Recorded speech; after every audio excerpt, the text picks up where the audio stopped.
आपके नेतृत्व में ये बात आज हमारे पास 1400 से अधिक हमारे मंडल अध्यक्ष हो गए। आज पार्टी का जिला का संगठन हमारा 45 का हुआ करता था, आपके नेतृत्व में ये बढ़कर अब 52 जिला का संगठन हो गया। हम पूरी तरह भारतीय जनता पार्टी को जनमानस तक एक एक गांव तक एक एक वार्ड तक पहुंचाने का काम किया था। उसी अंग्रेज को हराकर 5वें स्थान पर व्यवस्था को पहुंचाने का काम किया। और फिर इस भारत की कल्पना खंड भारत का सपना पंडित चाणक्य ने देखा था, और पंडित चाणक्य ने खंड भारत का सपना पूरा करने में समय लगा था। आजादी के पहले याद कीजिए, ये 200 वर्षों तक लूटा, कभी निकल आया, उसने 400 वर्षों तक लूटा, और पहले देश को सोने की चिड़िया कहा जाता था।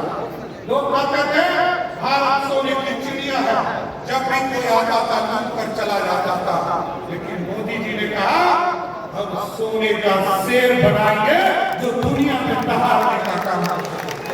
इसलिए साथियों, आज मैं दिलीप जायसवाल जी को फिर से भरोसा है कि 2025 का जब चुनाव होगा, एनडीए से 205 सीटें करके फिर से बिहार में एनडीए की सरकार बनाने का काम करेंगे। और सबसे अटल बिहारी वाजपेयी जी, जैसे कि नीतीश कुमार जी लगातार सभी सवाल में कहते हैं कि हमको मुख्यमंत्री संजय अटल बिहारी वाजपेयी ने बनाया है, उस सपने को साकार करने का काम करना है।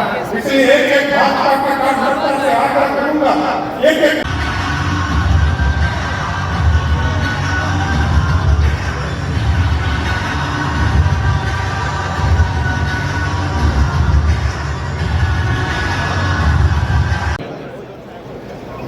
आज का दिन एक ऐतिहासिक क्षण है मेरे जीवन के लिए भी, और संगठन पर्व के जो प्रदेश परिषद की आज बैठक है, दुनिया के सबसे बड़े राजनीतिक दल और उसके सम्मानित नेतागण, सभी सम्मानित प्रदेश परिषद के सदस्यगण और आए हुए वरिष्ठ कार्यकर्तागण ने मुझे अध्यक्ष पद का दायित्व एवं जिम्मेवारी दिया है। इसके लिए मैं आपको हृदय से अपना प्रणाम करता हूं।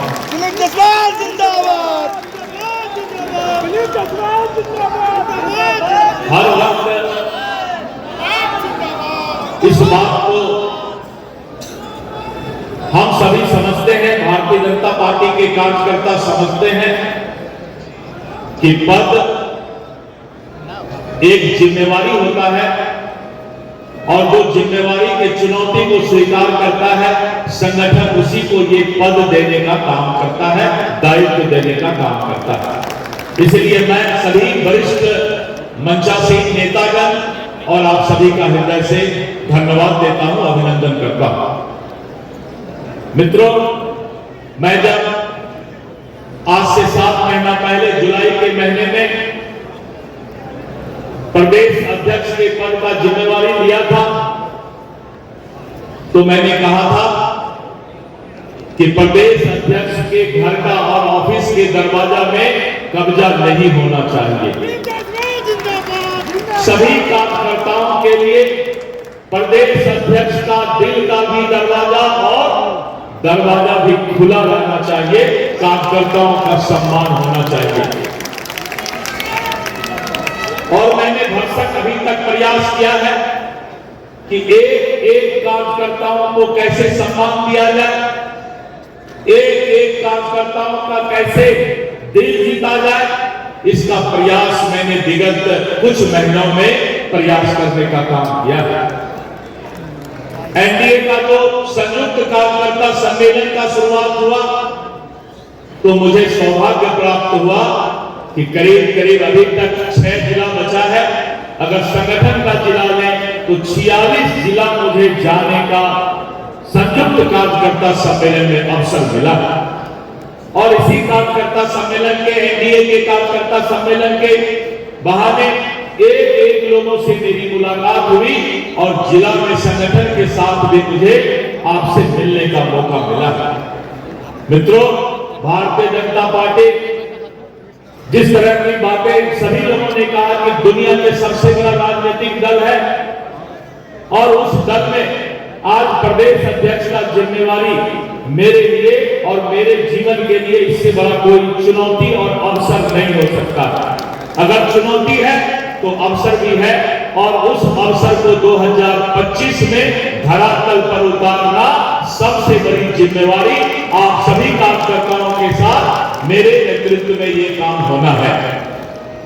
मैं विशेष करके श्री मनोहर लाल खट्टर जी को, विनोद तावड़े जी को और श्री दीपक प्रकाश जी को धन्यवाद देता हूं कि आपने अपना बहुमूल्य समय बिहार के संगठन को मजबूत करने के लिए और संगठन पर्व को अपने प्रदेश परिषद के पड़ाव तक लाने के लिए बहुमूल्य समय दिया। इसके लिए मैं धन्यवाद देता हूं।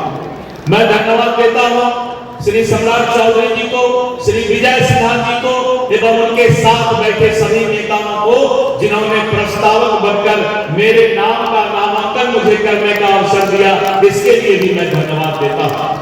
मैं धन्यवाद देता हूं माननीय नागेंद्र जी को और माननीय भीखूभाई दलसानिया जी को कि आपके अभिभावक काल में जो संगठन यहाँ मजबूत हो रहा है बिहार में, आने वाले समय में यह संगठन चट्टानी एकता के साथ 2025 में अपनी ताकत दिखाने वाला है।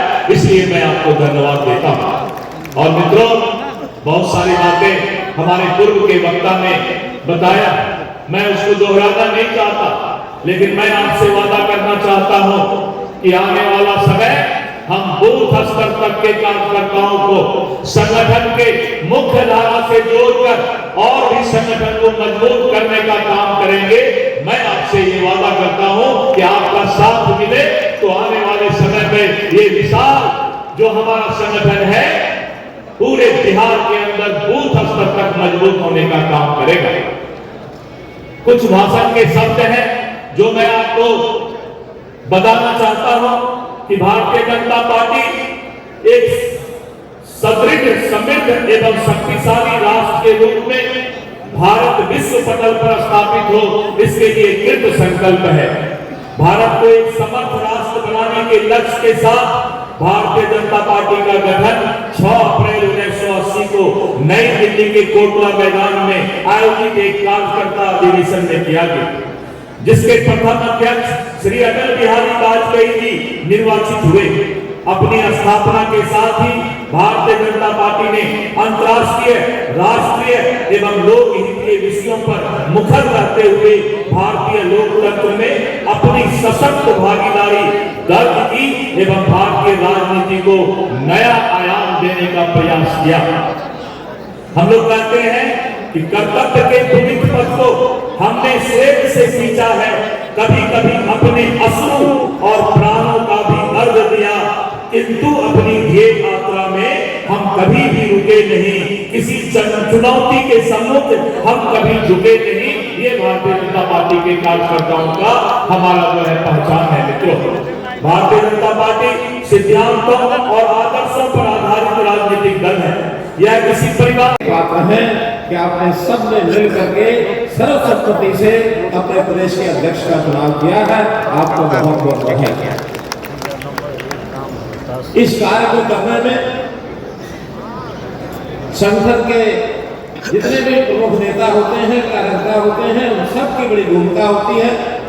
विशेष तौर पर मैं कहूँ तो यहाँ के प्रभारी श्री विनोद तावड़े जी जो राष्ट्रीय महामंत्री हैं, और इसी प्रकार से सह प्रभारी श्री दीपक प्रकाश जी जो सह प्रभारी बिहार के हैं, साथ ही अपने संगठन का काम देख रहे हैं, चाहे नागेंद्र जी हो अथवा भीखूभाई दलसानिया जी हो, इन्होंने भी नीचे संगठन का यानी सदस्यता से लेकर के और इस समय तक के जो कार्य को संपन्न कराया है, सबकी भूमिका इसमें रही है। चाहे हमारी सरकार के लोग हैं, मंत्रीगण हैं अथवा सांसदगण हैं, विधायकगण हैं, पूर्व अध्यक्ष हैं, पूर्व में अन्य सभी दायित्व निभाने वाले पदाधिकारी रहे हैं, सामान्य कार्यकर्ता से लेकर के उच्च कार्यकर्ता, आपने इस पद को संपन्न किया है। ये बहुत ही सराहनीय काम है। मित्रों, भाइयों बहनों, विषय तो लगभग पूर्व वक्ताओं ने सब बताए हैं, लेकिन कुछ बातें जरूर मैं इस अवसर पर बताना चाहूंगा। संयोग से संगठन की प्रक्रिया में से मुझे, जैसा मेरे परिचय में संजय जायसवाल जी ने बताया, 1977 से लेकर के आज 2025 कुल मिलाकर 48 वर्ष हो गए संगठन के कार्यों को करने। और एक बात जरूर मैं याद कर रहा हूँ, उस समय जब संजय जायसवाल जी परिचय करा रहे थे तो मेरे जैसे इस कार्यकर्ता के निर्माण में गंगा माता और बिहार प्रदेश इनकी अपनी विशेष भूमिका रही है। मैं जरूर बताना चाहूंगा, वो काल है 1975 का, जब मेरी आयु 21 वर्ष थी और उस समय देश के अंदर जो हालात थे, लोकतंत्र के ऊपर एक प्रकार का प्रश्न चिन्ह लगाया श्रीमती इंदिरा गांधी जी ने देश का आपातकालीन हुई। और आपातकालीन लगने से पहले दिल्ली के मॉरिस नगर चौक पर लोकनायक जयप्रकाश नारायण जी का जो भाषण हो रहा था, उस भाषण को मैं सुनने के लिए गया था। लाखों की संख्या में लोग, नौजवान विशेष तौर पर उपस्थित थे। पिन ऑफ साइलेंस, क्या भाषण हुआ होगा क्या नहीं, 21 वर्ष की आयु में बहुत बड़ी बात तो याद नहीं है, लेकिन इतना जरूर याद है कि इस लोकतंत्र को दबाया जा रहा है और देश के अंदर एक स्वच्छ प्रशासन ये बनना चाहिए। श्रीमती इंदिरा गांधी जी के अत्याचारों के खिलाफ हमको एकजुट होकर के खड़ा होना चाहिए, मोटी बात नहीं याद। और उसी के परिणाम स्वरूप जब आपातकालीन लगा तो संघ के कुछ स्वयंसेवकों के संपर्क में आया, इमरजेंसी के विरोध करते हुए, और आपातकालीन समाप्त होने पर 1977 में संघ का स्वयंसेवक बना। यहाँ तक तो वो गाड़ी चलती आ रही थी। 1979 के अंदर प्रयागराज में एक सम्मेलन होता है और वहां मैं जाता हूँ। देश और समाज का काम करने की प्रेरणा उस संगम तट के ऊपर प्रयागराज में मिली। गंगा माता का उसमें योगदान कि उस समय एक प्रण किया था कि पूरा जीवन इस देश और समाज के काम में लगना चाहिए, और उस प्रण को पूरा करते हुए आज तक यहाँ पहुंचा। भाई बनो, ये है मेरी आत्मकथा की जो झलकियां, 1975 का वो सम्मेलन और 1989 का वो संगम तट का जो सम्मेलन, आज वो प्रेरणा काम कर रही है। और उस प्रेरणा के अंतर्गत मैं समझता हूं कि हमारी सबकी प्रेरणा भी कोई न कोई ऐसी रही होगी। हम अपने मातृ संगठन राष्ट्रीय स्वयंसेवक संघ के साथ जुड़े हुए हमेशा वहां से, और अपना व्यक्ति निर्माण के साथ साथ वहां से जो संस्कार हमको मिलते हैं उस संस्कार पर आते हम काम करते हैं। आज हमारी भारतीय जनता पार्टी, इसका इतिहास भारतीय जनसंघ से लेकर अब तक का आपने फिल्म में देखा है।